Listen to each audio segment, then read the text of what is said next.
I said, did you hear about the Congo Holocaust killing 50 million Africans? Yes, 50 million Africans, double of the Holocaust that they teach us. And of course, they never taught us this. Viewer discretion is advised because I'm going to show you a lot of real graphic photos, but I got to show light on the truth on what's going on and what happened to our people. Just so you know, the definition of a Holocaust is just a destruction or slaughter on a mass scale.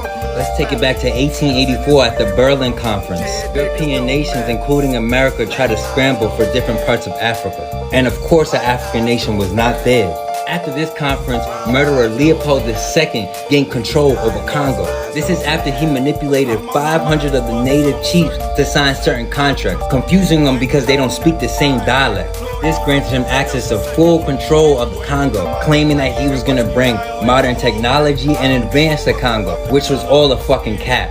Instead, he was extorting these people for rubber, forcing them to scrape rubber off the vine, and sometimes it would get on their body and they would be forced to scrape it off. Murderer Leopold was so brutal, it honestly mind boggles me that we don't learn about him in school at all. Not only did he steal Africans and use them as soldiers and put them through Catholic missionaries so then they would be brainwashed to be brutal soldiers, he would force them to torture the natives if quotas wasn't met. One torture was a whip made of hippo skin. The hippo skin made it dry and it had sharp ends, so then when they would whip them, the cuts would be so deep. 25 whips was a regular and 50 was a death sentence. Another way of torture if quotas weren't met was to be shoot them with one bullet and cut off their hands to show proof that they did this. This happened so much that cutting hands became currency. Cutting off hands from women to children, all people, cutting millions of hands off. In 1897, murderer Leopold brought 266 natives to Belgium to open up a human zoo, having 40,000 people come a day to just look at these certain Africans, showing how they would work.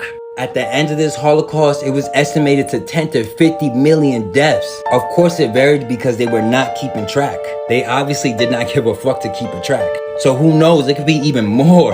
Now tell me how the fuck this wasn't taken serious as any other race if they went through this. Tell me what other group of people went through thousands of years of slavery and a Holocaust and still has their country in poverty. Now tell me what other country was up for grabs with no discussion of the people that were living there. Who else went through this shit? And you gonna tell me it's not this important to be taught this in school? We read books, we go in depths about all these other races and all the shit that they've been through. But when it comes to us, they try to kick that shit right under the rug.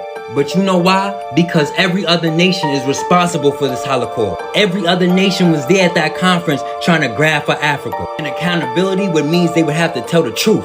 The truth how everybody in the world was against us. Nobody helped us in this situation. Nobody's gonna save us but us.